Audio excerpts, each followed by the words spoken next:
ಅವ್ರಿಗೆ ಬಿಜೆಪಿ ಕೊಟ್ಟಿದೆ. ಆದರೆ ಮುನಿಸ್ವಾಮಿ ಎಚ್ ಡಿ ಕುಮಾರಸ್ವಾಮಿ ಅವ್ರನ್ನ ಭೇಟಿ ಆಗೋದಕ್ಕೆ ಬಂದಿದ್ದಾರೆ. ಬೆಂಗಳೂರು ನಿವಾಸಕ್ಕೆ ಆಗಮಿಸಿ ಎಚ್ ಡಿ ಕುಮಾರಸ್ವಾಮಿ ಅವ್ರ ಜೊತೆ ಮಾತನಾಡಿದ್ದಾರೆ. 2 ದಿನಗಳ ಹಿಂದೆ ದೆಹಲಿಯಲ್ಲಿ ದೇವೇಗೌಡರನ್ನ ಕೂಡ ಭೇಟಿ ಮಾಡಿದ್ದಾರೆ. ಇವತ್ತು ಮುನಿಸ್ವಾಮಿ ಎಚ್ ಡಿ ಕುಮಾರಸ್ವಾಮಿ ಅವ್ರನ್ನ ಭೇಟಿಯಾಗಿದ್ದಾರೆ. ಆರೋಗ್ಯ ವಿಚಾರಿಸ್ಕೊಂಡು ಹೋಗೋದಕ್ಕೆ ಬಂದಿದ್ದೀನಿ ಅನ್ನೋಂಥದ್ದನ್ನು ಹೇಳಿದ್ದಾರೆ. ಮುಖ್ಯಮಂತ್ರಿಗಳಾದಂಥ ಕುಮಾರಣ್ಣವ್ರನ್ನ ಅವರ ಆರೋಗ್ಯದಲ್ಲಿ ಏರ್ಪೇರಾಗಿತ್ತು. ಅದಕ್ಕೋಸ್ಕರ ಚೆನ್ನೈಯಲ್ಲಿದ್ದರು. ಅಲ್ಲಿಗೆ ಹೋಗ್ಬೇಕು ಅಂತ ಹೇಳ್ಕೊಂಡಾಗ ತುಂಬ ಜನ ಬರಬಾರ್ದು ಅಂತ ಹೇಳಿದ್ರಿಂದ ನಾನು ದೆಹಲಿಯಲ್ಲಿದ್ದರಿಂದ ರಾತ್ರಿ 1:30 ಬಂದೆ.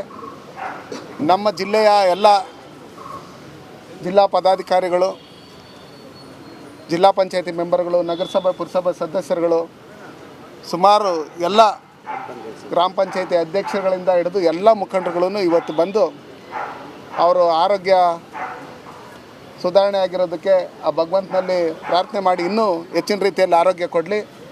ಸನ್ಮಾನ್ಯ ನರೇಂದ್ರ ಮೋದಿಜಿಯವರು ಈ ದೇಶದಲ್ಲಿ 3ನೇ ಬಾರಿ ಪ್ರಧಾನಮಂತ್ರಿ ಆಗಬೇಕು. ಆ ನಿಟ್ಟಿನಲ್ಲಿ NDA ಅಭ್ಯರ್ಥಿಗಳು 28ಕ್ಕೆ 28 ಕರ್ನಾಟಕ ರಾಜ್ಯದಲ್ಲಿ ಗೆಲ್ಲಬೇಕು.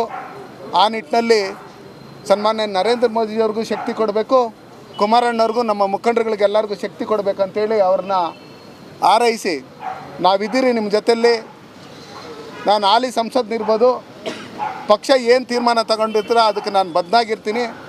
ಭಾರತೀಯ ಜನತಾ ಪಾರ್ಟಿಯ ಶಿಸ್ತಿನ ಸಿಪಾಯಿಯಾಗಿ ಸನ್ಮಾನ್ಯ ನರೇಂದ್ರ ಮೋದಿಯವರ ನಾಯಕತ್ವದಲ್ಲಿ ಏನು ಕರ್ನಾಟಕ ರಾಜ್ಯದಲ್ಲಿ 7 ತಿಂಗಳುಗಳಿಂದ ಈ ಭ್ರಷ್ಟ ಕಾಂಗ್ರೆಸ್ ಸರ್ಕಾರ ಒಂದು ಕಮ್ಯುನಿಟಿನ ಓಲೈಕೆ ಮಾಡೋ ಕೆಲಸ ಮಾಡ್ತಾಯಿದೆ. ಟಿಪ್ಪು ಸುಲ್ತಾನ್ನ ಬ್ಯಾನರ್ ಹಾಕಬೇಕಂದ್ರೆ ಪರ್ಮಿಷನ್ ಬೇಕಾಗಿಲ್ಲ.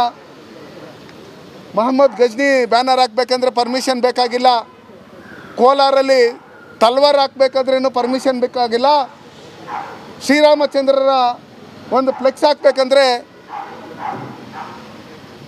ಮತ್ತು ನಾವು ಹಿಂದುತ್ವದ ಫ್ಲಾಗ್ ಕಟ್ಟಬೇಕಂದ್ರೆ ಇವ್ರ ಪರ್ಮಿಷನ್ ಬೇಕು. ಯಾರು ಇದನ್ನು ತೊಂದರೆ ಕೊಡ್ತಾರೆ ಅವ್ರನ್ನ ಕ್ವಶನ್ ಮಾಡಿದವಂಥವ್ರ ಮೇಲೆ ಇವತ್ತು ಕೇಸ್ಗಳು ಹಾಕೋಂಥ ಕೆಲಸ ಕಾಂಗ್ರೆಸ್ ಪಾರ್ಟಿ ಸಿದ್ದರಾಮಯ್ಯನವ್ರ ಸರ್ಕಾರ ಮಾಡ್ತಾ ಇದೆ. ಅದಕ್ಕೋಸ್ಕರ ಕರ್ನಾಟಕ ರಾಜ್ಯದಲ್ಲಿರ್ತಕ್ಕಂಥ ಜನ ಎಲ್ಲ ನೋಡ್ತಾ ಇದ್ದಾರೆ. ಇವತ್ತು ಕರ್ನಾಟಕ ರಾಜ್ಯದಲ್ಲಿ ಅಭಿವೃದ್ಧಿ ಅನ್ನೋದು ಕುಂಠಿತ ಆಗಿದೆ.